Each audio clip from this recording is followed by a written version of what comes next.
ನಮಸ್ಕಾರ. ಇವತ್ತಿನ ವಿಡಿಯೋದಲ್ಲಿ ಅತಿಥಿ ದೇವೋ ಭವ ಈ ಚಾಪ್ಟರ್ನ ಎಕ್ಸಸೈಸ್ ಪಾರ್ಟ್ ಅನ್ನ ನೋಡೋಣ. ಹಿಂದಿನ ವಿಡಿಯೋದಲ್ಲಿ ಇದೇ ಚಾಪ್ಟರ್ನ ಎಕ್ಸ್ಪ್ಲನೇಷನ್ ಅನ್ನ ನೋಡ್ಕೊಂಡ್ ಬಂದ್ವಿ. ಆ ವಿಡಿಯೋದ ಲಿಂಕ್ ಅನ್ನ ಡಿಸ್ಕ್ರಿಪ್ಷನ್ ಬಾಕ್ಸ್ ನಲ್ಲಿ ಹಾಗೆ ಐ ಕಾರ್ಡ್ ನಲ್ಲಿ ಹಾಕಿರ್ತೇನೆ. ಒಮ್ಮೆ ನೋಡ್ಕೊಂಡು ಬಂದ್ರೆ ಈ ಎಕ್ಸಸೈಸ್ ಪಾರ್ಟ್ ಅನ್ನ ಅರ್ಥ ಮಾಡಿಕೊಳ್ಳಿಕ್ಕೆ ಈಸಿ ಆಗ್ತದೆ.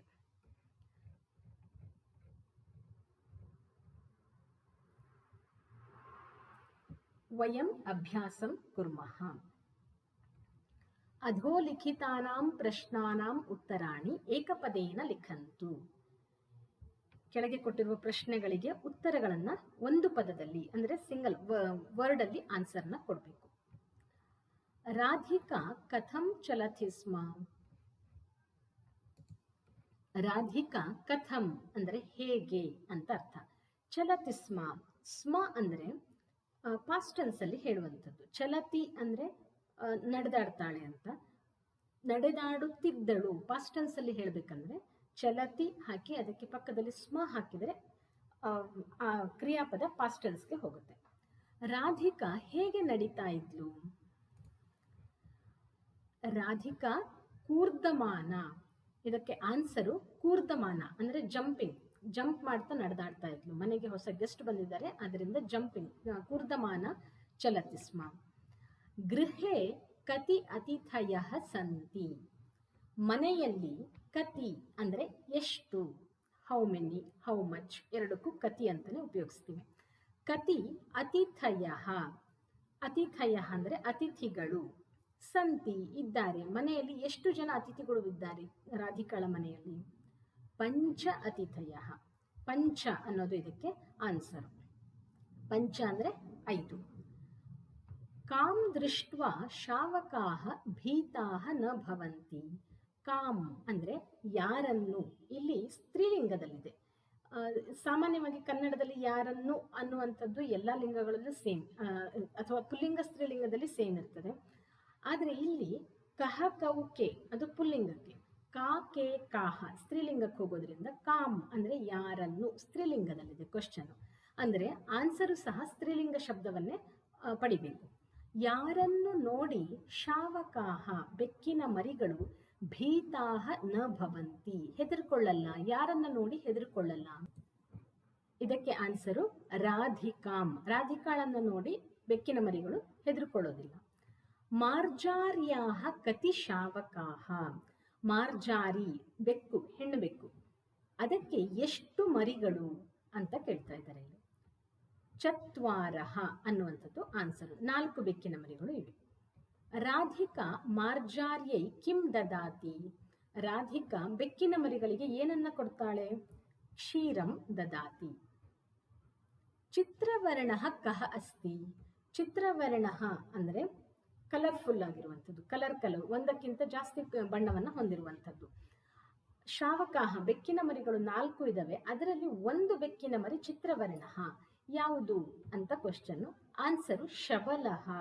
ಶಬಲಹ ಅಂದರೂ ಚಿತ್ರವರ್ಣ ಅಂತಾನೆ ಅರ್ಥವನ್ನ ಕೊಡುವಂಥದ್ದು. ಅದರಿಂದ ಶಬಲಹ ಎನ್ನುವ ಹೆಸರಿನ ಬೆಕ್ಕಿನ ಮರಿ ಕಲರ್ಫುಲ್ ಆಗಿತ್ತು. Second question.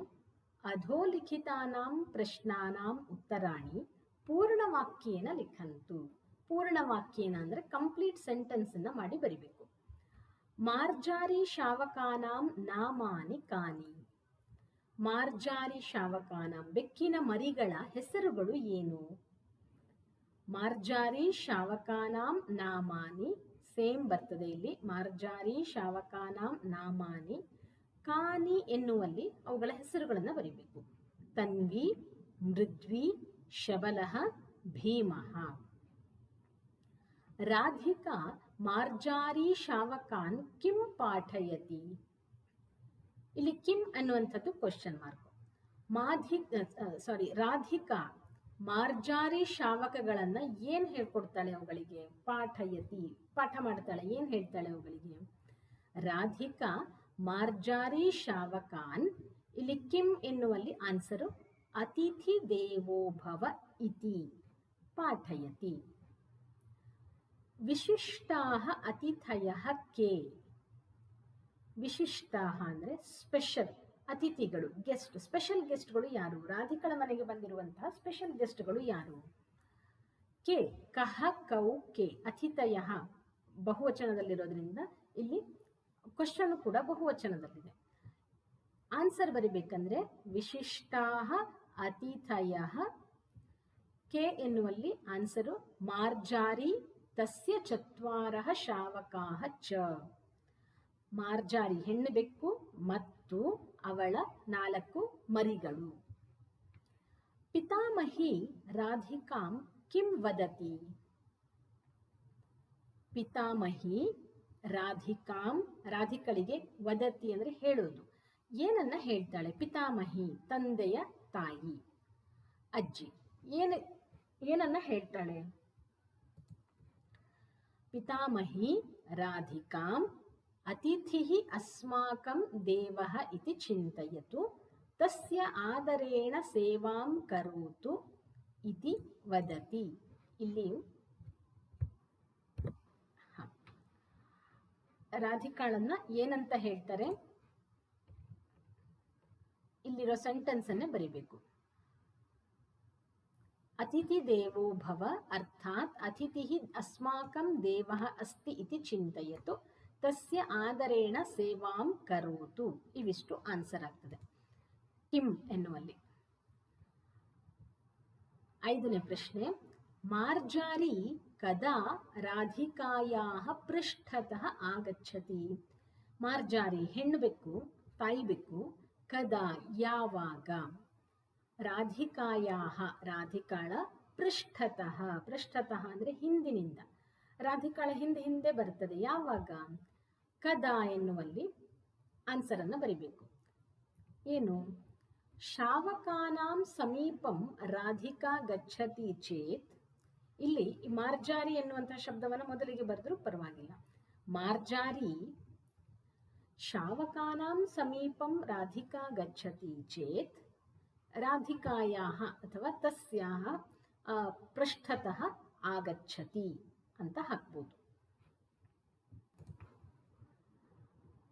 ಕೊನೆಯ ಪ್ರಶ್ನೆ, ಮಾರ್ಜಾರ್ಯಾಹ ಶಾವಕಾಹ ಕೀದೃಶಾಹ ಸಂತಿ? ಬೆಕ್ಕಿನ ತಾಯಿ ಬೆಕ್ಕಿನ ಮರಿಗಳು ಯಾವ ರೀತಿ? ಕೀದೃಶಾಹ, ಹೌ ಅಂತ ಅಂದ್ರೆ ಯಾವ ರೀತಿಯಲ್ಲಿ, ಹೌ ದೇ ಲುಕ್ ಅಂತ. ಸಂತಿ ಇದಾವೆ. ಮಾರ್ಜಾರ್ಯಾಹ ಶಾವಕಾಹ, ಎಲ್ಲ ಬೆಕ್ಕಿನ ವರ್ಣನೆಯನ್ನ ಮಾಡಬೇಕು. ಅದು ಆಲ್ರೆಡಿ ಬುಕ್ಕಲ್ಲಿ ಕೊಟ್ಟಿದ್ದಾರೆ. ಹೇಗೆ? ಇಲ್ಲಿದೆ. ತನ್ವಿ ಆಕೃತ್ಯ ಸುಂದರಿ, ಪ್ರತಿ ಬೆಕ್ಕು ಯಾವ ರೀತಿಯಲ್ಲಿ ಇದೆ ಅನ್ನೋದನ್ನ ಕೊಟ್ಟಿದ್ದಾರೆ. ತನ್ವಿ ಸುಂದರಿ, ಆಕೃತ್ಯ ಸುಂದರಿ, ಮೃದ್ವಿ ಕೋಮಲ, ಶಬಲಃ ಚಿತ್ರವರ್ಣಃ, ಭೀಮಃ ಸ್ಥೂಲಃ, ಸ್ಥೂಲಃ ಆಗಬೇಕು ಅಲ್ಲಿ,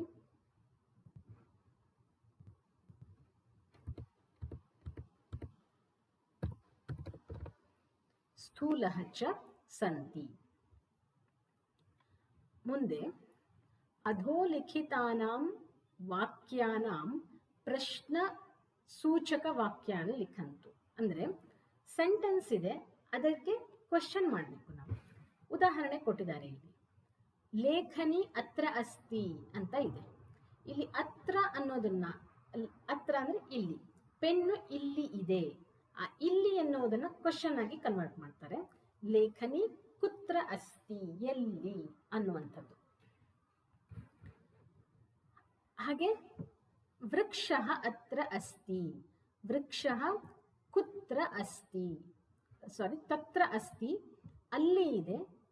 ಕ್ವಶನ್ ಮಾಡ್ಬೇಕಂದ್ರೆ ಸೇಮ್ ಕ್ವಶನ್ನೇ ಮಾಡ್ತೀವಿ. ಎಲ್ಲಿ ಇದೆ ಅನ್ನೋ ಕ್ವಶನ್ಗೆ ಬೇರೆ ಬೇರೆ ಆನ್ಸರ್ಗಳು. ಅತ್ರ ಅಂದ್ರೆ ಇಲ್ಲಿ, ತತ್ರ ಅಂದ್ರೆ ಅಲ್ಲಿ, ಇಲ್ಲಿ ಅನ್ಯತ್ರ ಅಂದ್ರೆ ಬೇರೆ ಕಡೆ, ಸರ್ವತ್ರ ಅಂದ್ರೆ ಎಲ್ಲಾ ಕಡೆ, ಏಕತ್ರ ಒಂದೇ ಕಡೆ, ಮತ್ತೆ ಇಲ್ಲಿ ಅತ್ರ ಇದೆ ಇಲ್ಲಿ ಅಂತ ಅರ್ಥ.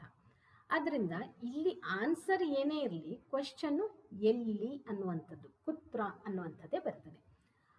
ದೇವಾಲಯ ಅನ್ಯತ್ರ ಅಸ್ತಿ, ದೇವಾಲಯ ಬೇರೆ ಕಡೆ ಇದೆ. ಅದನ್ನು ಕ್ವಶನ್ ಹೇಗೆ ಮಾಡೋದು?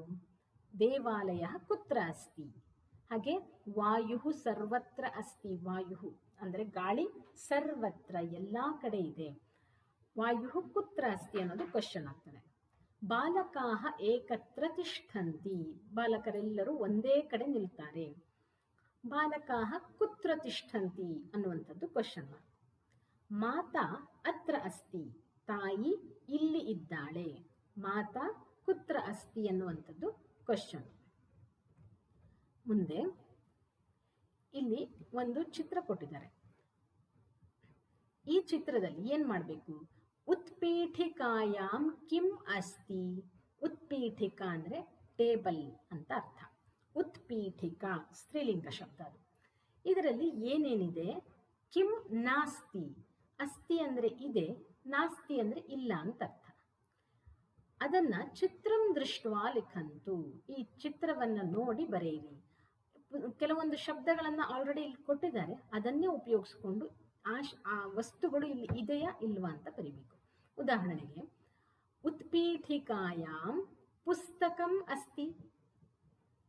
ಉತ್ಪೀಠಿಕಾಯಾಂ ಘಟಿ ನಾಸ್ತಿ. ಸೆಕೆಂಡ್ ಒನ್ ಘಟಿ. ಘಟಿ ಅಂದ್ರೆ ಗಡಿಯಾರ, ಕ್ಲಾಕ್. ಕ್ಲಾಕ್ ಇಲ್ಲ. ಹಾಗೆ ನೆಕ್ಸ್ಟ್ ತಗೊಳ್ಳೋದು ಲೇಖನಿ ಇದೆಯಾ ಇದರಲ್ಲಿ ಅಂತ ನೋಡಬೇಕು. ಲೇಖನಿ ಅಂದ್ರೆ ಪೆನ್ನು ಅಂತ ಅರ್ಥ. ಮೊದಲಿಗೆ ಇಲ್ಲಿ ಯಾವುದೆಲ್ಲ ಶಬ್ದಗಳನ್ನು ಕೊಟ್ಟಿದ್ದಾರೆ ಅದರ ಅರ್ಥವನ್ನ ನೋಡೋಣ. ಲೇಖನಿ ಅಂದ್ರೆ ಪೆನ್ನು. ಪೆನ್ನು ಟೇಬಲ್ ಅಲ್ಲಿ ಇಲ್ಲ.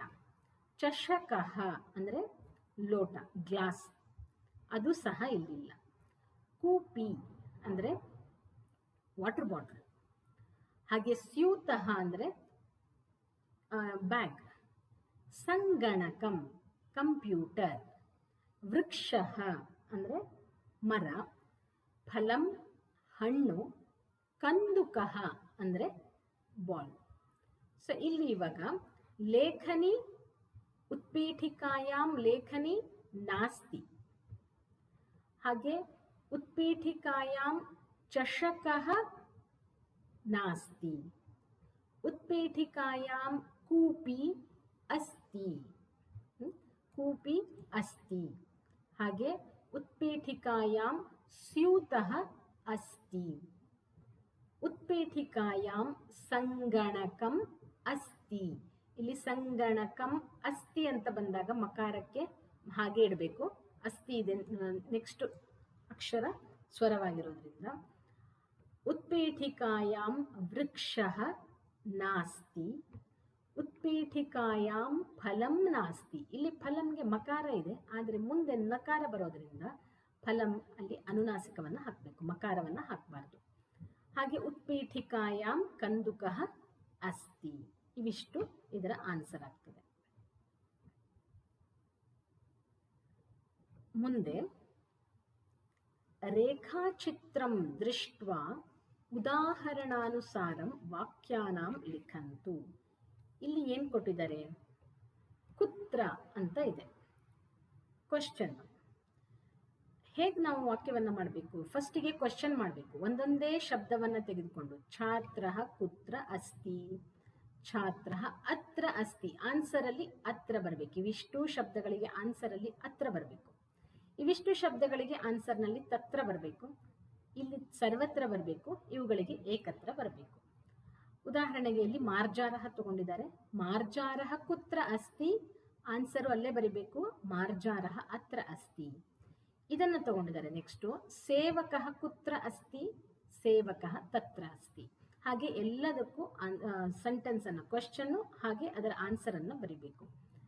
ಉದಾಹರಣೆಗೆ ಛಾತ್ರಃ ಕುತ್ರ ಅಸ್ತಿ. ಇಲ್ಲಿ ಛಾತ್ರಃ ಇದೆ, ಕಾಕಃ, ಇವಿಷ್ಟು ಕಂಪ್ಲೀಟ್ ಆಗಿ ಬರೆದಿದ್ದೇನೆ. ಛಾತ್ರಃ ಅತ್ರ ಅಸ್ತಿ, ಕಾಕಃ ಕುತ್ರ ಅಸ್ತಿ, ಕಾಕಃ ಅತ್ರ ಅಸ್ತಿ. ಇವಿಷ್ಟು ಅತ್ರ ಇದಕ್ಕೆ ಬಂದಿರುವಂಥದ್ದು.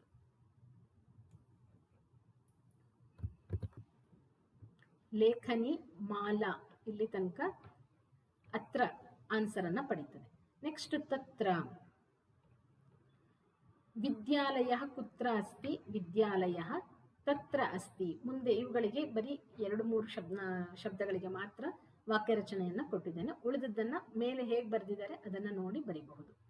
ಹಾಗೆ ಗಾಯಕಃ ಕುತ್ರ ಅಸ್ತಿ, ಗಾಯಕಃ ತತ್ರ ಅಸ್ತಿ. ಘಟಿ ಕುತ್ರ ಅಸ್ತಿ, ಘಟಿ ತತ್ರ ಅಸ್ತಿ. ಘಟಿ ಅಂದರೆ ಗಡಿಯಾರ. ಫಲಂ ಕುತ್ರ ಅಸ್ತಿ, ಫಲಂ ತತ್ರ ಅಸ್ತಿ. ಅದೇ ರೀತಿಯಲ್ಲಿ ಗೃಹಂ ಕುತ್ರ ಅಸ್ತಿ, ಗೃಹಂ ತತ್ರ ಅಸ್ತಿ. ವಾಟಿಕಾ ಕುತ್ರ ಅಸ್ತಿ, ವಾಟಿಕಾ ತತ್ರ ಅಸ್ತಿ, ಈ ರೀತಿಯಾಗಿ ಬರ್ತದೆ. ಇವಿಷ್ಟಕ್ಕೆ ತತ್ರ ಅನ್ನುವ ಆನ್ಸರ್ ಬರಬೇಕು. ಈ ಶಬ್ದ ಪ್ಲಸ್ ತತ್ರ ಬರಬೇಕು ಅಲ್ಲಿ. ಹಾಗೆ ಪ್ರಕಾಶ ಕುತ್ರ ಅಸ್ತಿ, ಸರ್ವತ್ರ ಎನ್ನುವಲ್ಲಿ ಬರುತ್ತೆ. ಇಲ್ಲಿ ಪ್ರಕಾಶ ಪರಮೇಶ್ವರ, ಜ್ಞಾನಂ ಆಕಾಶ. ಪ್ರಕಾಶ ಅಂದರೆ ಬೆಳಕು ಅಂತರ್ಥ, ಪರಮೇಶ್ವರ ಗಾಡ್, ಜ್ಞಾನಂ ಅಂದರೆ ಜ್ಞಾನ ಅಂತ ಅರ್ಥ, ನಾಲೆಡ್ಜ್, ಆಕಾಶ ಸ್ಕೈ, ಅಣವಹ ಅಂದರೆ ಅಣು ಅಂತ ಹೇಳ್ತೀವಲ್ವಾ, ಪ್ರಕೃತಿ ಅಂದರೆ ನೇಚರ್. ಎಲ್ಲ ಕಡೆಯಲ್ಲಿ ಇರುವಂತಹ ಶಬ್ದಗಳನ್ನೇ ಇಲ್ಲಿ ಕೊಟ್ಟಿದ್ದಾರೆ. ಪುಷ್ಪಾಣಿ ಹೂಗಳು, ವಾಯು ಏರ್, ಪ್ರೇಮ ಅಂದರೆ ಪ್ರೀತಿ. ಇವುಗಳೆಲ್ಲದಕ್ಕೂ ಆನ್ಸರು ಸರ್ವತ್ರ ಅಂತ ಬರಬೇಕು. ಮುಂದೆ ಏಕತ್ರ, ಒಂದೇ ಕಡೆ. ಬಾಲಕಃ ಕುತ್ರ ಅಸ್ತಿ, ಬಾಲಕಃ ಏಕತ್ರ ಅಸ್ತಿ. ಮಯೂರಃ ಕುತ್ರ ಅಸ್ತಿ, ಮಯೂರಃ ಏಕತ್ರ ಅಸ್ತಿ. ಒಂದೇ ಕಡೆ ಇದೆ, ಒಂದು ಕಡೆ ನಿಂತಿದೆ ಅಂತ ಅರ್ಥ. ಮಿತ್ರಂ ಪುತ್ರಃ, ಮಹಿಳಾ ಅಂದರೆ ಲೇಡಿ, ಸೇವಿಕಾ ಅಂದರೆ ಸರ್ವೆಂಟ್, ಲೇಡಿ ಸರ್ವೆಂಟ್. ಸೇವಕಃ ಪುರುಷ ಸರ್ವೆಂಟು, ಸೇವಿಕಾ ಲೇಡಿ ಸರ್ವೆಂಟ್. ಚಟಕ ಅಂದರೆ ಗುಬ್ಬಚ್ಚಿ, ಸ್ಪ್ಯಾರೋ. ಡೋಲಾ, ಡೋಲಾ ಅಂದರೆ ಸ್ವಿಂಗ್ ಅಂತ ಅರ್ಥ. ಮುಂದೆ ಭೋಜನಶಾಲಾಯಾಂ ಕಿಂ ಅಸ್ತಿ.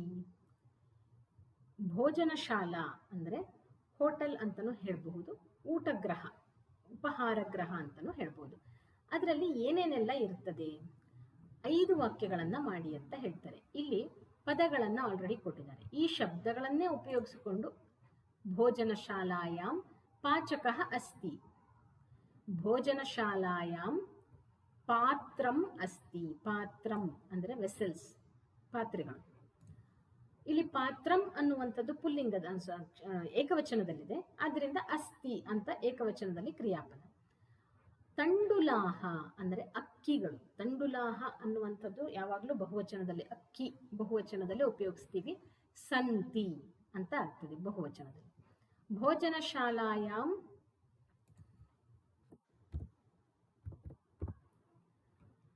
ಶಾಕಾನಿ ಸಂತಿ. ಶಾಕಾನಿ ಅಂದರೆ ವೆಜಿಟೇಬಲ್ಸ್ ಇರ್ತದೆ. ಭೋಜನಶಾಲಾಯಾಂ ಅಗ್ನಿ ಅಸ್ತಿ. ಅಗ್ನಿ ಅಂದರೆ ಬೆಂಕಿ, ಬೆಂಕಿ ಬೇಕೇ ಬೇಕು. ಹಾಗೆ ಭೋಜನಶಾಲಾಯಾಂ ಜಲಂ ಅಸ್ತಿ. ಇಲ್ಲಿ ಜಲಂ ಅನ್ನುವಂಥದ್ದು ಅದರ ನೆಕ್ಸ್ಟ್ ಅಕಾರ ಇರೋದ್ರಿಂದ ಜಲಂ ಹಾಗೆ ಇರಬೇಕು. ಮುಂದೆ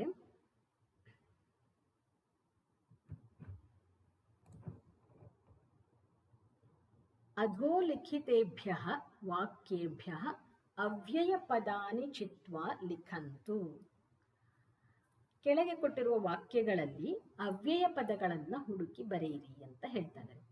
ಮೊದಲಿಗೆ ಅವ್ಯಯ ಪದಗಳು ಅಂದರೆ ಏನು ಅನ್ನೋದು ನಮಗೆ ಗೊತ್ತಿರಬೇಕು. ಈ ಅವ್ಯಯಗಳು ಅಂದರೆ ಏನು, ಇವುಗಳನ್ನು ಹಿಂದಿನ ವಿಡಿಯೋದಲ್ಲಿ ಒಂದು ಸಂಕ್ಷಿಪ್ತವಾಗಿ ಹೇಳಿದ್ದೇನೆ. ಆ ವಿಡಿಯೋದ ಲಿಂಕನ್ನು ಸಹ ಡಿಸ್ಕ್ರಿಪ್ಷನ್ ಬಾಕ್ಸಲ್ಲಿ ಹಾಕಿರ್ತೇನೆ. ಅದರ ಜೊತೆಗೆ ಇದೇ ಬುಕ್ಕಲ್ಲಿ ಮುಂದೆ ಅವ್ಯಯ ಪದಗಳ ಬಗ್ಗೆ ಕೊಟ್ಟಿದ್ದಾರೆ, ಅದನ್ನು ಒಂದ್ಸಲ ನೋಡ್ಕೊಂಬರೋಣ.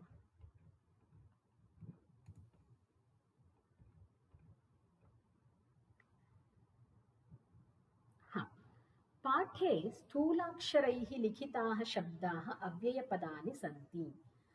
ಇಲ್ಲಿ ಚಾಪ್ಟರ್ನಲ್ಲಿ ಬೋಲ್ಡ್ ಲೆಟರ್ಸ್ನಲ್ಲಿ ಕೆಲವೊಂದು ಶಬ್ದಗಳನ್ನು ಕೊಟ್ಟಿದ್ದಾರೆ.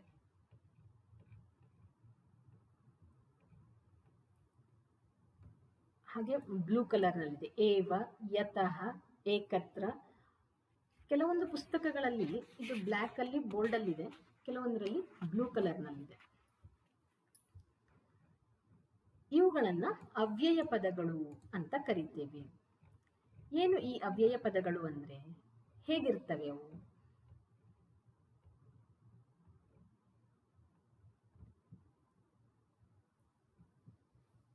ಇಲ್ಲಿ ಅತ್ರ ಅನ್ನುವ ಒಂದು ಶಬ್ದವನ್ನು ತೆಗೆದುಕೊಂಡ್ರು, ಅದು ಒಂದು ಅವ್ಯಯ.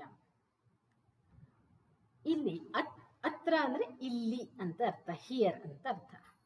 ಬಾಲಕಃ ಅತ್ರ ಅಸ್ತಿ, ಬಾಲಕಾಃ ಅತ್ರ ಸಂತಿ, ಅತ್ರ ಗಾಯಿಕಾ ಗಾಯತಿ, ಅತ್ರ ಗಾಯಕಃ ಗಾಯತಿ, ಅತ್ರ ಸುಧಾಖಂಡೇನ ಲೇಖನಂ ಭವತಿ, ಅತ್ರ ಗೃಹೇಶು ಸ್ವಚ್ಛತಾ ಭವತಿ. ಇಷ್ಟು ವಾಕ್ಯಗಳನ್ನು ಕೊಟ್ಟಿದ್ದಾರೆ.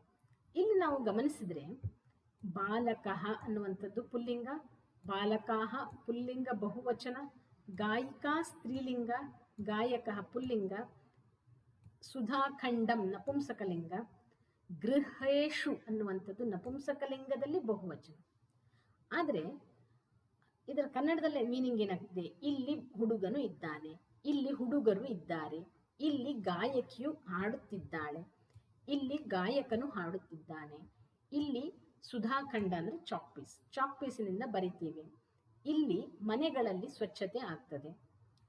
ಪ್ರತಿಯೊಂದು ವಾಕ್ಯದಲ್ಲೂ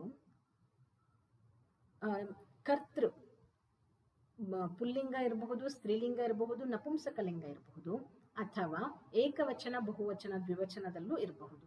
ಆದರೆ ಇಲ್ಲಿ ಅಂತ ಸೂಚಿಸುವ ಶಬ್ದ ತನ್ನ ಒಂದು ರೂಪವನ್ನ ಚೇಂಜ್ ಮಾಡಿಕೊಳ್ಳಿಲ್ಲ. ಅತ್ರ ಅಂತಾನೆ ಇದೆ. ವಚನ ಭೇದವೂ ಆಗಲಿಲ್ಲ, ವಚನದಲ್ಲಿ ಚೇಂಜ್ ಆಗಿಲ್ಲ, ಲಿಂಗದಲ್ಲಿ ಚೇಂಜ್ ಆಗಿಲ್ಲ, ಹಾಗೆ ವಿಭಕ್ತಿಯಲ್ಲೂ ಚೇಂಜ್ ಆಗಿಲ್ಲ. ವಿಭಕ್ತಿ ಅಂದ್ರೆ ಇವಾಗ ರಾಮನು ಅನ್ನೋದು ಒಂದು ವಿಭಕ್ತಿ ಆದರೆ ರಾಮನನ್ನು, ರಾಮನಿಂದ ಅಂದಾಗ ಶಬ್ದ ರೂಪ ಚೇಂಜ್ ಆಯಿತು. ಹಾಗೆ ಇಲ್ಲಿ ಗೃಹೇಶು ಅಂದ್ರೆ ಗೃಹಗಳಲ್ಲಿ ಅಂತ, ಸುಧಾಖಂಡೇನ ಚಾಕ್ ಪೀಸಿನಿಂದ. ಈ ನೆಕ್ಸ್ಟ್ ಶಬ್ದ ಯಾವುದೇ ವಿಭಕ್ತಿಯಲ್ಲಿ ಇರಲಿ, ಅತ್ರ ಎನ್ನುವಂತಹ ಶಬ್ದ ತನ್ನ ರೂಪವನ್ನು ಕಳೆದುಕೊಳ್ಳಿಲ್ಲ. ಅಂತಹ ಶಬ್ದಗಳಿಗೆ ಅವ್ಯಯ ಶಬ್ದಗಳು ಅಂತ ಕರಿತೇವೆ. ಅದಕ್ಕೊಂದು ಸೂತ್ರ ಅಥವಾ ಲಕ್ಷಣವನ್ನು ಕೊಡ್ತಾರೆ. ಏನು? ಸದೃಶಂ ತ್ರಿಷು ಲಿಂಗೇಶು ಸರ್ವಾಸು ಚ ವಿಭಕ್ತಿಷು ವಚನೇಶು ಚ ಸರ್ವೇಷು ಎನ್ನವ್ಯೇತಿ ತದವ್ಯಯಂ. ಈ ಅವ್ಯಯ ಪದಗಳು ಅಂದ್ರೆ ಹೇಗಿರ್ತವೆ ಅಂದ್ರೆ, ನಾವು ಅವುಗಳನ್ನ ಎಲ್ಲೇ ಉಪಯೋಗಿಸ್ಲಿ, ಯಾವುದೇ ಶಬ್ದಗಳ ಜೊತೆ ಉಪಯೋಗಿಸ್ಲಿ, ಅವುಗಳು ತಮ್ಮ ರೂಪವನ್ನ ಚೇಂಜ್ ಮಾಡ್ಕೊಳ್ಳಲ್ಲ. ಅದರ ಪಕ್ಕದಲ್ಲಿರುವಂತಹ ಶಬ್ದ ಯಾವುದೇ ಲಿಂಗದಲ್ಲಿರಬಹುದು, ಯಾವುದೇ ವಚನದಲ್ಲಿರಬಹುದು, ಅಥವಾ ಯಾವುದೇ ವಿಭಕ್ತಿಯಲ್ಲಿರಲಿ, ಇದರ ರೂಪ ಚೇಂಜ್ ಆಗಲ್ಲ. ಹಾಗೆ ತತ್ರ, ಅಲ್ಲಿ, ಕನ್ನಡದಲ್ಲೂ ಇದೇ ರೀತಿ ನಾವು ಉಪಯೋಗಿಸ್ತೀವಿ. ಇಲ್ಲಿ, ಅಲ್ಲಿ ಅನ್ನುವಂಥದ್ದು ನಾವು ಯಾವುದೇ ಲಿಂಗಗಳಿಗೂ ಚೇಂಜ್ ಆಗಲ್ಲ, ವಿಭಕ್ತಿಯಲ್ಲೂ ಚೇಂಜ್ ಆಗಲ್ಲ, ವಚನಗಳಲ್ಲೂ ಚೇಂಜ್ ಆಗಲ್ಲ. ಇಲ್ಲಿ ಪುಸ್ತಕಗಳು ಇವೆ, ಇಲ್ಲಿ ಪುಸ್ತಕ ಇದೆ, ಇಲ್ಲಿ ಹಣ್ಣು ಇದೆ, ಇಲ್ಲಿ ಹುಡುಗಿ ಇದ್ದಾಳೆ, ಎಲ್ಲ ಇದರಲ್ಲೂ ಇಲ್ಲಿ ಅನ್ನುವಂಥದ್ದು ಚೇಂಜ್ ಆಗಿಲ್ಲ. ಅದೇ ರೀತಿ ಸಂಸ್ಕೃತದಲ್ಲಿ ಅವ್ಯಯಗಳು ಅಂತ ಅವುಗಳನ್ನು ಕರಿತೇವೆ. ಅತ್ರ, ತತ್ರ, ಕುತ್ರ, ಅನ್ಯತ್ರ, ಸರ್ವತ್ರ, ಅತ್ರ, ಹಾಗೆ ಇನ್ನೂ ತುಂಬಾ ಅವ್ಯಯಗಳು ಇವೆ. ಛ ಎನ್ನುವಂಥದ್ದು, ಏವ, ಆ ಟೆಕ್ಸ್ಟ್ ಬುಕ್ನಲ್ಲಿ ಚಾಪ್ಟರ್ನಲ್ಲಿ ಕೊಟ್ಟಿರುವಂತಹ, ಬೋಲ್ಡಲ್ಲಿ ಕೊಟ್ಟಿರುವಂತಹ ಎಲ್ಲ ಶಬ್ದಗಳು ಅವ್ಯಯಗಳು. ಇವಿಷ್ಟು ಅವ್ಯಯಗಳ ಬಗ್ಗೆ ಇರುವಂಥದ್ದು. ಇಲ್ಲಿ ಆ ಕ್ವಶನ್ಗೆ ಹೋದ್ರೆ, ಈ ವಾಕ್ಯದಲ್ಲಿ ಒಂದು ಅವ್ಯಯ ಶಬ್ದ ಇರುತ್ತೆ, ಅದನ್ನ ನಾವು ಸೆಲೆಕ್ಟ್ ಮಾಡಿ ಬರಿಬೇಕು. ಉದಾಹರಣೆಗೆ, ಅಮಿತಃ ಗೃಹಾತ್ ಬಹಿಹಿ ಗಚ್ಚತಿ. ಈ ಶಬ್ದದಲ್ಲಿ ಅಮಿತಃ ಎನ್ನುವಂಥದ್ದು ಪುಲ್ಲಿಂಗ ಶಬ್ದ, ಒಬ್ಬ ಹುಡುಗನ ಹೆಸರು. ಗೃಹಾತ್ ಎನ್ನುವಂಥದ್ದು ಮನೆಯಿಂದ, ಅಲ್ಲಿ ವಿಭಕ್ತಿ ಬಂತು. ಗಚ್ಚತಿ ಅಂದ್ರೆ ಕ್ರಿಯಾಪದ, ಅದು ಅವ್ಯಯ ಆಗಲ್ಲ. ಸಾಮಾನ್ಯವಾಗಿ ಅವ್ಯಯ ಅನ್ನೋದು ಸಾಮಾನ್ಯವಾಗಿ ನಾಮಪದ ಆಗಿರ್ತದೆ, ನೌನಲ್ಲಿ ಬರುತ್ತೆ. ಬಹಿಹಿ ಅನ್ನುವಂಥದ್ದು ಇಲ್ಲಿ ಅವ್ಯಯ. ಬಹಿಹಿ ಅಂದ್ರೆ ಹೊರಗೆ ಅಂತ ಅರ್ಥ. ಹಾಗೆ ಸೆಕೆಂಡ್ ಕ್ವಶನ್ ಸೆಂಟೆನ್ಸ್ ಅಲ್ಲಿ, ಏಕಃ ವಾನರಃ ವೃಕ್ಷಸ್ಯ ಉಪರಿ ತಿಷ್ಠತಿ. ಏಕಃ ವಾನರಃ, ಇಲ್ಲಿ ವಾನರಃ ಪುಲ್ಲಿಂಗ ಆಗಿರೋದ್ರಿಂದ ಏಕ ಶಬ್ದವು ಪುಲ್ಲಿಂಗವನ್ನ ಪಡಿತು, ಆದ್ರಿಂದ ಅದು ಅವ್ಯಯ ಅಲ್ಲ. ವೃಕ್ಷಸ್ಯ ಅನ್ನುವಂಥದ್ದು ಷಷ್ಠಿ ವಿಭಕ್ತಿಯಲ್ಲಿದೆ, ವೃಕ್ಷದ ಅಂತ ಬಂತು, ಚೇಂಜ್ ಆಯಿತು. ಇಲ್ಲ ಅಂದ್ರೆ ವೃಕ್ಷಃ ಅಂತ ಆಗ್ತಿತ್ತು, ಅದು ಅವ್ಯಯ ಅಲ್ಲ. ತಿಷ್ಠತಿ ಎನ್ನುವಂಥದ್ದು ಕ್ರಿಯಾಪದ, ಉಪರಿ ಎನ್ನುವಂಥದ್ದು ಅವ್ಯಯ ಪದ, ಇದು ಎಲ್ಲೂ ಚೇಂಜ್ ಆಗಲ್ಲ. ಉಪರಿ ಅಂದ್ರೆ ಮೇಲೆ, ಬಹಿಹಿ ಅಂದ್ರೆ ಹೊರಗೆ, ಉಪರಿ ಅಂದ್ರೆ ಮೇಲೆ. ಸಹ ಫಲಾನಿ ಅಧಃ ಕ್ಷಿಪತಿ, ಅವನು ಹಣ್ಣುಗಳನ್ನು ಅಧಃ ಅಂದ್ರೆ ಕೆಳಗೆ ಬೀಳಿಸ್ತಾನೆ. ಇಲ್ಲಿ ಕೆಳಗೆ ಎನ್ನುವಂಥದ್ದನ್ನು ಅವ್ಯಯ ಅಂತ ತಗೊಬಹುದು. ಯಾಕಂದ್ರೆ ಅವನು ಕೆಳಗೆ ಬೀಳಿಸ್ತಾನೆ, ಅವಳು ಕೆಳಗೆ ಬೀಳಿಸ್ತಾನೆ, ಅವರೆಲ್ಲರೂ ಕೆಳಗೆ ಬೀಳಿಸ್ತಾರೆ, ಅದು ಕೆಳಗೆ ಬೀಳಿಸ್ತದೆ. ಯಾವುದೇ ಒಂದು ಪುಲ್ಲಿಂಗ, ಸ್ತ್ರೀಲಿಂಗ, ನಪುಂಸಕಲಿಂಗ ತೆಗೆದುಕೊಳ್ಳಬಹುದು, ಅಲ್ಲಿ ಕೆಳಗೆ ಎನ್ನುವಂತಹ ಶಬ್ದ, ಅಧಃ ಎನ್ನುವಂತಹ ಶಬ್ದ ಚೇಂಜ್ ಆಗಲ್ಲ, ಅದರಿಂದ ಇದು ಅವ್ಯಯ ಪದ. ತತ್ರ ಏಕಃ ಬಿಡಾಲಃ ಅಸ್ತಿ. ಏಕಃ ಅವ್ಯಯ ಅಲ್ಲ, ಯಾಕಂದ್ರೆ ಏಕ ಸ್ತ್ರೀಲಿಂಗದಲ್ಲಿ ಏಕ ಆಗ್ತದೆ, ನಪುಂಸಕದಲ್ಲಿ ಏಕಂ ಆಗ್ತದೆ, ಸೊ ಚೇಂಜ್ ಆಗ್ತದೆ ರೂಪ. ಬಿಡಾಲಃ ಅನ್ನುವಂಥದ್ದು ಪುಲ್ಲಿಂಗ ಶಬ್ದ, ಇದು ಅಸ್ತಿ ಎನ್ನುವಂಥದ್ದು ಕ್ರಿಯಾಪದ ಆಯಿತು. ಇಲ್ಲಿ ತತ್ರ ಎನ್ನುವಂಥದ್ದು ಅವ್ಯಯ, ಅಲ್ಲಿ ಎಂಬ ಅರ್ಥವನ್ನು ಕೊಡುವಂಥದ್ದು. ಅಲ್ಲಿ ಏಕಃ ಬಿಡಾಲಃ, ಒಂದು ಬೆಕ್ಕು ಇದೆ. ತತ್ರ ಬಿಡಾಲಾಹ ಸಂತಿ, ಬೆಕ್ಕುಗಳು ಇವೆ, ಆ ರೀತಿಯಲ್ಲಿ ಹೇಳ್ಬೋದು. ಅದರಿಂದ ತತ್ರ ಎನ್ನುವಂಥದ್ದು ಅವ್ಯಯ. ಬಿಡಾಲಃ ಗೃಹಸ್ಯ ಅಂತಃ ಪ್ರವಿಶತಿ. ಬೆಕ್ಕು ಮನೆಯ ಒಳಗೆ, ಅಂತಃ ಅಂದ್ರೆ ಒಳಗೆ, ಪ್ರವಿಶತಿ ಅಂದ್ರೆ ಪ್ರವೇಶಿಸ್ತದೆ ಅಂತ ಅರ್ಥ. ಆದ್ದರಿಂದ ಇಲ್ಲಿ ಅಂತಃ ಎನ್ನುವಂಥದ್ದು ಅವ್ಯಯ. ಸೊ ಇವುಗಳಲ್ಲಿ ಬಹಿಹಿ ಅಂದ್ರೆ ಹೊರಗೆ, ಉಪರಿ ಮೇಲೆ, ಅಧಃ ಕೆಳಗೆ, ತತ್ರ ಅಲ್ಲಿ, ಅಂತಃ ಒಳಗೆ, ಇವಿಷ್ಟು ಅವ್ಯಯ ಪದಗಳು.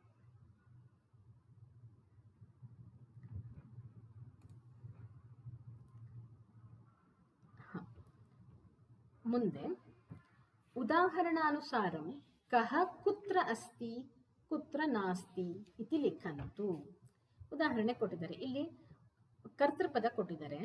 ಇದು ವನೆ, ಕಾರ್ಯಾಲಯ, ಇವುಗಳು ಸಪ್ತಮಿ ವಿಭಕ್ತಿಯಲ್ಲಿವೆ. ಸಪ್ತಮಿ ವಿಭಕ್ತಿ ಅಂದ್ರೆ ಅಧಿಕರಣ ಅಂತ ಹೇಳ್ತೀವಿ. ಅಂದ್ರೆ ವೇರ್ ಎನ್ನುವಂತಹ ಆನ್ಸರನ್ನ, ಕ್ವಶನ್ಗೆ ಆನ್ಸರನ್ನ ಕೊಡುವಂಥದ್ದು.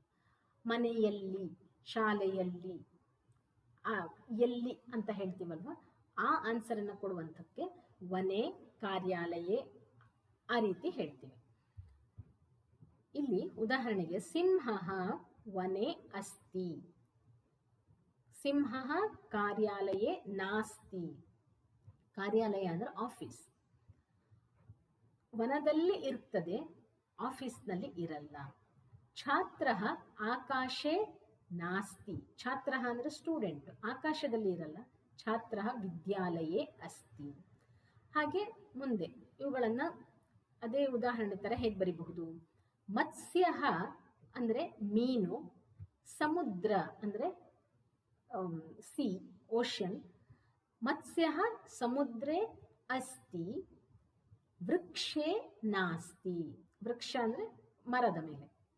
ಹಾಗೆ ಮಧುರತ, ಮಧುರತ ಅಂದ್ರೆ ಸ್ವೀಟ್ನೆಸ್ ಅಂತ ಅರ್ಥ. ಮಧುರತ ಮೋದಕೆ ಅಸ್ತಿ, ಮೋದಕ, ಕರಿಗಡಬು ಮೋದಕ ಅಂತ ಹೇಳ್ತೀವಲ್ಲ, ಮೋದಕದಲ್ಲಿ ಸ್ವೀಟ್ನೆಸ್ ಇದೆ. ಹಳೆಯ ಪುಸ್ತಕದಲ್ಲಿ ಲಡ್ಡುಕೆ ಅಂತ ಇದೆ, ಲಡ್ಡುಕೆ ಅಸ್ತಿ ಅಂತ ಬರೆಯೋದು, ಲಡ್ಡು, ಲಾಡು.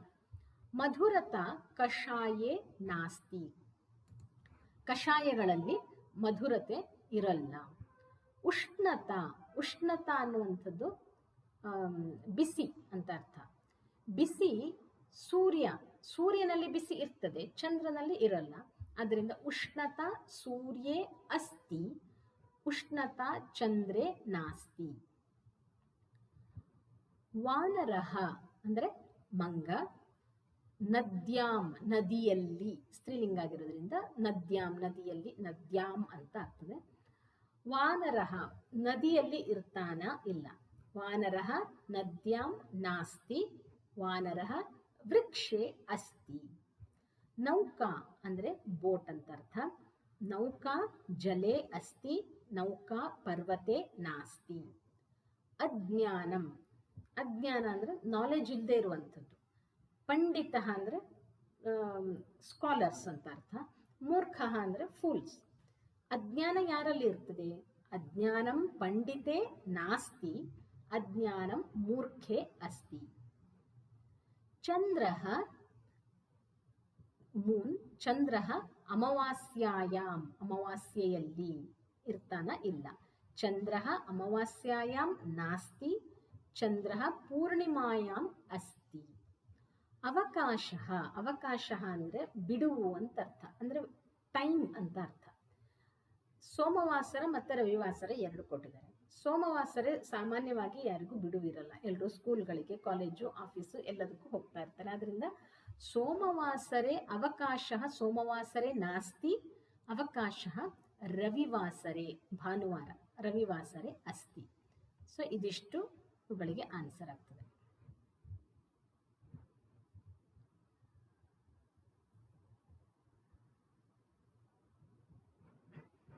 ಮುಂದೆ ಇಲ್ಲಿ ಯೋಗ್ಯತಾ ವಿಸ್ತರ ಅಂತ ಕೊಟ್ಟಿದ್ದಾರೆ. ಅದರಲ್ಲಿ ಒಂದು ಹಾಡನ್ನು ಕೊಟ್ಟಿದ್ದಾರೆ, ರೈಮ್ಸ್. ಏತತ್ ಗೀತಂ ಸರ್ವೇಪಿ ಮಿಲಿತ್ವಾ ಪಠಂತು ಆಲಪಂತು ಚ. ಮಾರ್ಜಾಲ ರೇ ಮಾರ್ಜಾಲ ಕುತ್ರ ಗತೋಸಿ ತ್ವಂ. ಅತ್ರೈವಾಸ್ಮಿ ಆಗತೋಸ್ಮಿ ರಾಜಗೃಹಾತ್ ಏವಂ.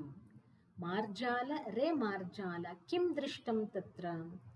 ತಾವತ್ ದೀರ್ಘಃ ಮೂಷಕಪುತ್ರಃ ನಹಿ ದೃಷ್ಟೋನ್ಯತ್ರ. ಇದು ಪುಸಿಕ್ಯಾಟ್ ಈ ಹಾಡಿನ ಒಂದು ರೂಪವನ್ನು ಇಲ್ಲಿ ಹೇಳಿದ್ದಾರೆ. ಆಲ್ಮೋಸ್ಟ್ 3 ಲೈನ್ಗಳು ಹಾಗೆ ಇದೆ ಇಲ್ಲಿ. Pussycat where had you been. Had been to London to look at the queen. ಇಲ್ಲಿ ಕ್ವೀನ್ ಬದಲು ರಾಜಗೃಹಂ ಅಂತ ಹೇಳ್ತಾ ಇದೆ ಇಲ್ಲಿ ಬೆಕ್ಕು.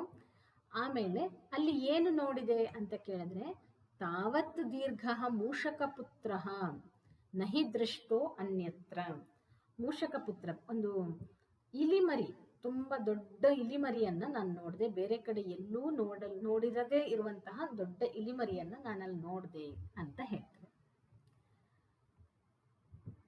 ಇದು ಆವಾಗಲೇ ನೋಡಿದ್ವಿ, ಅವ್ಯಯ ಪದಗಳ ಬಗ್ಗೆ ಹೇಳಿದ್ದಾರೆ, ಅವ್ಯಯದ ಲಕ್ಷಣವನ್ನ ಹೇಳ್ತಾ ಇದ್ದಾರೆ.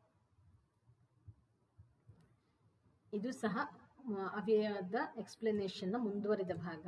ಅತ್ರ ಅಸ್ತಿ, ತತ್ರ, ಕುತ್ರ, ಅನ್ಯತ್ರ. ಪಾಠೆ ಮಾರ್ಜರ ಶಾವಕಾನಾಂ ನಾಮಾನಿ ಪಶ್ಯಂತು. ತೇಷಾಂ ನಾಮಕರಣೆ ರಾಧಿಕಾಯಾಃ ಕಿಂ ಚಿಂತನಂ ಆಸೀತ್. ಪಾಠದಲ್ಲಿ ಮಾರ್ಜರ ಶಾವಕಗಳು ಅಂದರೆ ಬೆಕ್ಕಿನ ಮರಿಗಳಿಗೆ ಹೆಸರುಗಳನ್ನು ಕೊಟ್ಟಿದ್ದಾಳೆ ರಾಧಿಕಾ. ಯಾವ ರೀತಿಯಲ್ಲಿ ಹೆಸರುಗಳನ್ನು ಕೊಟ್ಟಿದ್ದಾಳೆ? ಅವರು ಹೇಳಿದ ಹಾಗೆ ಅಲ್ಲಿ ಪಾಠದಲ್ಲೇ ಹೇಳಿದ್ದಾರೆ. ಅನ್ವರ್ಥ ನಾಮದ ಥರ ಕೊಟ್ಟಿದ್ದಾರೆ. ತನ್ವಿ, ಚೆನ್ನಾಗಿ ಕಾಣಿಸ್ತಾ ಇದ್ದಂತಹ ಬೆಕ್ಕಿನ ಮರಿಗೆ ತನ್ವಿ ಅಂತ ಹೆಸರು ಕೊಟ್ಟರು. ಸಾಫ್ಟ್ ಆಗಿರುವಂತಹ ಬೆಕ್ಕಿನ ಮರಿಗೆ ಮೃದ್ವಿ ಅಂತ ಹೆಸರು ಕೊಟ್ಟರು. ಈ ರೀತಿಯಲ್ಲಿ ತದನುಸಾರಂ ಸ್ವನಾಮಧೇಯೇ ಕಿಂ ಉದ್ದೇಶ್ಯಂ ಸ್ಯಾತ್ ಇತಿ ವಿಮರ್ಶಂ ಕುರುವಂತು. ಅದಕ್ಕೆ ಅದೇ ರೀತಿ ನಿಮ್ಮ ಹೆಸರುಗಳಲ್ಲಿ ಹೆಸರನ್ನ ಆ ರೀತಿ ಇಟ್ಟಿದ್ದು ಯಾಕೆ ಅಂತ ತಂದೆ ತಾಯಿಯಲ್ಲಿ ಕೇಳಿ ಅಂತ ಇದು ಒಂದು ಅಸೈನ್ಮೆಂಟ್. ಹಾಗೆ ವಿದ್ಯಾಲಯ ಪರಿಸರೆ ಕಿಂ ಅಸ್ತಿ ಕಿಂ ನಾಸ್ತಿ ಇತಿ ಲಿಖಂತು ಕಕ್ಷಾಯಾಂ ಚ ಶ್ರಾವಯಂತು. ನಿಮ್ಮ ಸ್ಕೂಲ್ಗಳ ಪರಿಸರದಲ್ಲಿ ಅಂದರೆ ಸುತ್ತಮುತ್ತಲು ಏನು ಇದೆ ಏನು ಇಲ್ಲ ಅನ್ನುವಂಥದ್ದನ್ನು ಒಂದಿಷ್ಟು ಲಿಸ್ಟ್ ಮಾಡಿ ಬರೆದು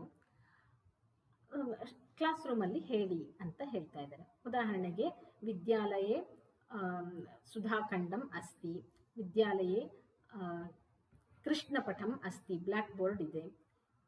ವಿದ್ಯಾಲಯೇ ದೂರದರ್ಶನಂ ನಾಸ್ತಿ, ಆ ರೀತಿಯಲ್ಲಿ ಬರೀಬಹುದು. ಇಲ್ಲಿ ವ್ಯಾಕರಣಾಂಶ, ಪ್ರಿಪೋಸಿಷನ್ಸ್ ಅಂತ ಹೇಳ್ತೀವಲ್ವಾ, ಎಲ್ಲಿ ಅನ್ನೋದಕ್ಕೆ ಆನ್ಸರು, ಇನ್, ಔಟ್, ಆ ಆನ್ಸರ್ಗಳನ್ನು ಕೊಡುವಂಥದ್ದು. ಬೆಕ್ಕು ಇದೆ, ಅದು ಎಲ್ಲಿದೆ ಅಂತ. ಉಪರಿ ಅಂದರೆ ಮೇಲೆ. ಅಧಃ, ಬೆಕ್ಕು ಟೇಬಲ್ನ ಕೆಳಗಡೆ ಇದೆ. ಅಧಃ, ಕೆಳಗೆ ಅಂದರೆ ಅಧಃ. ಕೋಣೆ, ಒಂದು ಕಾರ್ನರ್ ಅಲ್ಲಿ ಕೂತಿದೆ, ಅದರಿಂದ ಕೋಣೆ. ಇಲ್ಲಿ ಉಪರಿ ಮತ್ತೆ ಅಧಃ ಅವ್ಯಯಗಳು, ಕೋಣೆ ಅವ್ಯಯ ಅಲ್ಲ. ಕೋಣೆ ಅಂತ ಸಪ್ತಮಿ ವಿಭಕ್ತಿಯಲ್ಲಿ ಕೊಟ್ಟಿದ್ದಾರೆ. ಕೇಂದ್ರೆ ಅಂದರೆ ಮಿಡಲ್ ಆಫ್ ದಿ ಮ್ಯಾಟ್ ಕೂತಿದೆ. ಹಾಗೆ ಸಮೀಪೆ ಅಂದರೆ ನಿಯರ್ ಬೈ, ಸಮೀಪದಲ್ಲಿ. ಇದು ಬಾಕ್ಸಿನ ದೂರದಲ್ಲಿದೆ, ದೂರೆ. ಬಾಕ್ಸಿನ ಒಳಗಡೆ ಇದೆ, ಅಂತಹ. ಬಾಕ್ಸಿನ ಹೊರಗೆ ಇದೆ, ಬಹಿಹಿ. ಬಾಲ್ ಇಲ್ಲಿದೆ, ಬಾಲಿನ ಎದುರುಗಡೆ ಬೆಕ್ಕು ಇದೆ. ಪುರತಃ ಅಂದರೆ ಎದುರು ಅಂತ ಅರ್ಥ, ಮುಂದೆ ಅಂತ. ಹಾಗೆ ಪೃಷ್ಠತಃ ಅಂದರೆ ಬಾಲಿನ ಹಿಂದ್ಗಡೆ ಇರೋದ್ರಿಂದ ಪೃಷ್ಠತಃ, ಬ್ಯಾಕ್, ಹಿಂದೆ. ಇಲ್ಲಿ ಬೆಕ್ಕು ಬಾಲಕನ ಬಲಗಡೆ ಇದೆ, ರೈಟ್ ಸೈಡ್ ಅಲ್ಲಿ ಇದೆ. ದಕ್ಷಿಣತಃ ಅಂದರೆ ರೈಟ್ ಸೈಡ್. ಇಲ್ಲಿ ಎಡಗಡೆ ಇದೆ. ವಾಮತಃ ಅಂದರೆ ಲೆಫ್ಟ್ ಸೈಡ್. ದಕ್ಷಿಣತಃ ರೈಟು, ವಾಮತಃ ಲೆಫ್ಟ್ ಸೈಡ್. ಉಪರಿ ಅಂದರೆ ಮೇಲೆ, ಅಧಃ ಕೆಳಗೆ, ಕೋಣೆ ಮೂಲೆಯಲ್ಲಿ, ಕೇಂದ್ರೆ ಮಧ್ಯದಲ್ಲಿ, ಸಮೀಪೆ ಹತ್ತಿರದಲ್ಲಿ, ದೂರೆ ದೂರದಲ್ಲಿ, ಅಂತಹ ಅಂದರೆ ಇನ್ಸೈಡ್ ಒಳಗಡೆ, ಇಲ್ಲಿ ಒಳಗಡೆ ಅಂತ ಆಗಬೇಕು, ಬಹಿಹಿ ಹೊರಗೆ, ಪುರತಃ ಮುಂದೆ, ಪೃಷ್ಠತಃ ಹಿಂದೆ, ದಕ್ಷಿಣತಃ ಬಲಭಾಗದಲ್ಲಿ ರೈಟ್ ಸೈಡಲ್ಲಿ, ವಾಮತಃ ಅಂದರೆ ಎಡಭಾಗ ಲೆಫ್ಟ್ ಸೈಡಲ್ಲಿ. ಇಲ್ಲಿಗೆ ಈ ಚಾಪ್ಟರ್ನ ಎಕ್ಸಸೈಸ್ ಪಾರ್ಟ್ ಮುಗೀತದೆ. ಈ ವಿಡಿಯೋ ಇಷ್ಟ ಆಗಿದ್ರೆ ಲೈಕ್ ಮಾಡಿ, ಹಾಗೆ ಯಾರಿಗಾದ್ರೂ ಉಪಯೋಗ ಆಗುತ್ತೆ ಅನಿಸಿದ್ರೆ ಶೇರ್ ಮಾಡಿ. ಹಾಗೆ ಈ ಚಾನಲ್ಗೆ ಸಬ್ಸ್ಕ್ರೈಬ್ ಆಗಿಲ್ಲ ಅಂದರೆ ದಯವಿಟ್ಟು ಸಬ್ಸ್ಕ್ರೈಬ್ ಆಗಿ. ಮುಂದಿನ ವಿಡಿಯೋದಲ್ಲಿ ಸಿಗೋಣ. ನಮಸ್ತೆ, ಧನ್ಯವಾದ.